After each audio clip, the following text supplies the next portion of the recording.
So this video was originally supposed to come out before the Life is Strange one, but between the flu and my insurance just suddenly deciding they weren't going to cover the insomnia medication that I've been on for 12 years anymore, this video kept getting delayed.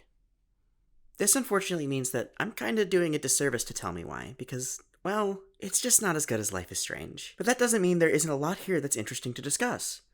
For one, Tell Me Why was Don't Nod's first new Original Choices Matter game after they stopped working on Life is Strange, and for two, it's the first AAA game to ever feature a transgender protagonist, which is pretty neat, I reckon. I think there are a lot of things you can say about Tell Me Why that work against its favor. It doesn't have the Backstreet Boys song in it, the second act kinda drags, it doesn't have the Backstreet Boys song in it, telepathy just isn't as cool of a hook as time travel, and it doesn't have the Backstreet Boys song in it. You're telling me you had Xbox Game Studios money behind the project, and you couldn't license one fucking Backstreet Boys?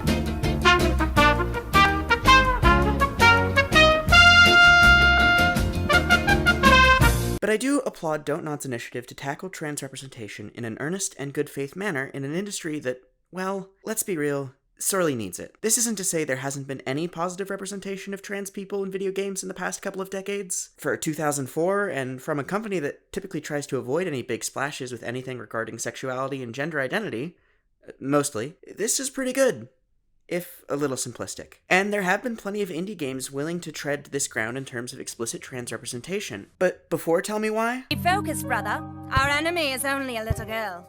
Oh, why is this taking so long? My apologies, Alexia, but I have been doing my best. The revival of the Ashford family depends on your success, brother. I am aware of that, Alexia. I will revive the family name myself and make you the master of the glorious Ashford family. Do not worry, brother. I will handle them both myself. Who is there? Is someone at the corridor? No!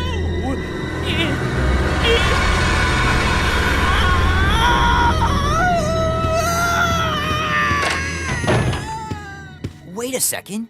What just happened? So there never was an Alexia after all. You mean, he thinks he's two people? Let's just say the AAA games industry has largely followed in the footsteps of its older sibling, the film industry, in terms of depictions of transgender people. So, who are we even talking about? That's probably an important thing to establish in a video discussing trans representation. Tell Me Why focuses on twins Tyler and Allison Ronan, Tyler being the character of interest here. The game is, ostensibly, about Tyler and Allison trying to figure out what led to their mom trying to murder Tyler the night he killed her in self-defense. The game actually opens with Allison coming to pick up Tyler out of juvie as he's finishing his sentence.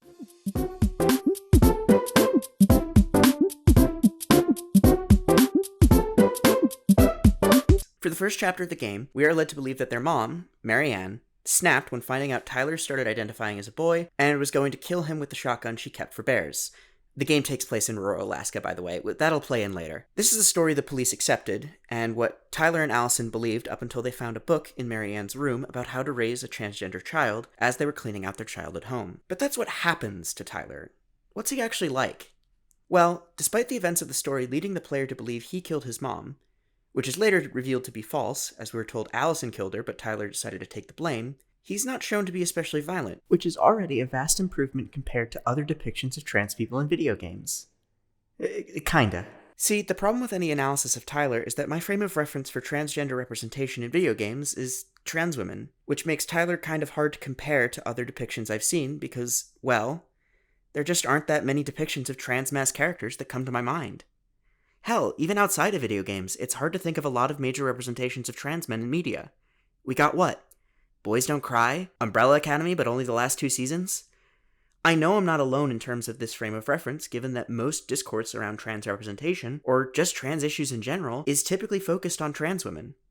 There are a couple reasons I can think for this disparity. The first is that, plainly speaking, there are just more trans women than there are trans men.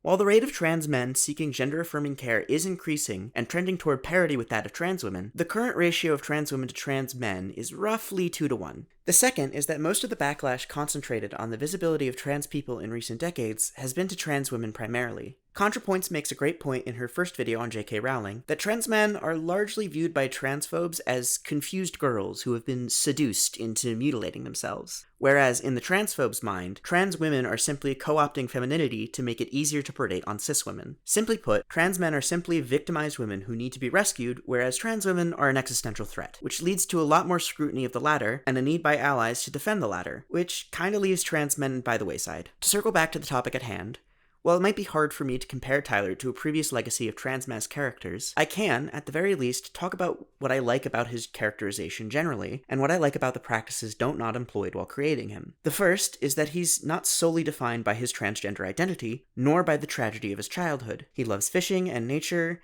he really wants to be a park ranger, and he has this quiet sense of confidence that allows him to confront the transphobia he faces in-game without becoming a caricature or overly mean. Damn, you look like a real man.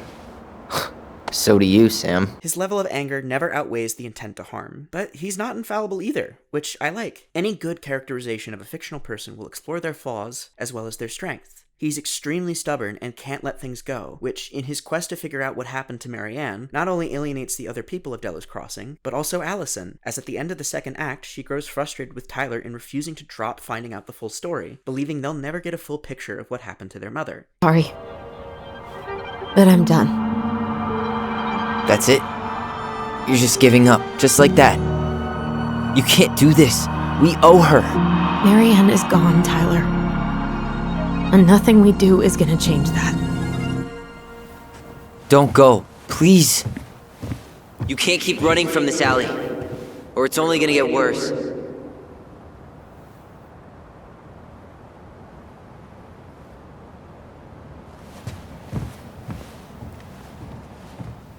His character is extremely well-rounded, and his arc is compelling. He is exactly the kind of humanistic and relatable representation that this industry needs more of. I think it also needs to be mentioned that Don't Nod took a lot of cues and notes on Tyler's character from his voice actor, August Black, who is himself a trans man. They went to great lengths to accurately depict Tyler's identity and avoid common transphobic tropes that often crop up in other pieces of media. For example, there is never a reveal of what Tyler looks like underneath his clothes. This is a common trope in a lot of shows and movies in which a trans character's exposed body is seen for the audience to gawk or be shocked at, even in narratives where the trans character is meant to be sympathized with, like in Boys Don't Cry. This isn't to say that depicting trans bodies accurately is transphobic, but treating them like a narrative twist that is meant to shock the viewer definitely is. I'm sure in the future there will be AAA games that will feature scenes where trans characters will show exposed chests or depict other types of nudity, and have to wrangle with how to do that respectfully. But I think it was a smart idea on Don't Nod's part to just avoid it altogether. It could have easily included a scene of Tyler putting on his binder in the morning to establish his transness, but really, what would be the narrative purpose of doing that? So, Tyler Ronan is in fact a genuine breakthrough for this industry, and that's great, but does Don't Nod use the character of Tyler to tell an interesting story that touches on the themes of transgender identity? And the answer is yes. Kind of. It's complicated. Tell me why central mechanic is twin telepathy, which Tyler and Allison use to have private conversations no one can overhear, and to reconstruct memories of certain events as they try to piece together what caused their mother's mental breakdown the night of her death. One thing that becomes very apparent, even from the first time they use this power to reconstruct these memories, is their very differing views on what actually happened. Tyler's memories typically frame Marianne as the one being to blame in arguments with other townspeople, and Allison typically frames the townspeople as being in the wrong. Given for a lot of the game, it seems Marianne was trying to kill Tyler, even if not for transphobic reasons as we find out, it makes sense that Tyler would hold a more negative view of Marianne. But even his happier memories of childhood are tainted by the fact that he didn't get to experience them as his true self. In the last video, I talked about how Life is Strange could be seen as an allegory for rejecting chrononormativity and choosing to live outside of normal time, choosing to live a queer life. If Life is Strange was Don't Nod's attempt to tell a story about making that decision, then Tell Me Why is a game about what life is like after that decision, and what your relationship to your life before that decision is. The only hitch to this interpretation is that the game almost becomes subsumed by the mystery of Marianne itself, rather than Tyler and Allison's relationship to that mystery. On some level, this makes sense. When Tyler and Allison find out that Marianne did not wish to kill Tyler because he was trans, and might not have been trying to kill them at all, it throws into question whether or not it was necessary to kill Marianne to save themselves. This fuels Tyler's obsession.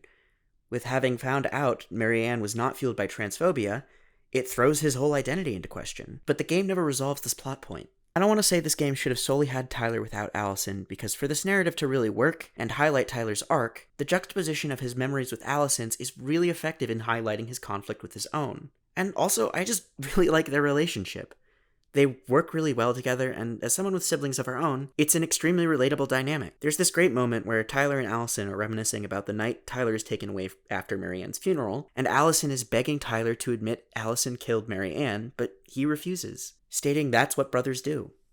Whether this is the result of what Tyler's idea of masculinity is, or just simply how much he loves his sister, is something I think could have been built upon. But the game just decides we simply don't have time for that. The game ends with Tyler and Allison learning why their mom came to Delos Crossing, which was that she was trying to escape her controlling mother after she got pregnant, only for the child, Tyler and Allison's half-brother, to die a year after she had moved, and that their father is Tom, who runs the general store in Delos Crossing, who called child services on her after she tried to ask him for money during a particularly rough year in Delos Crossing.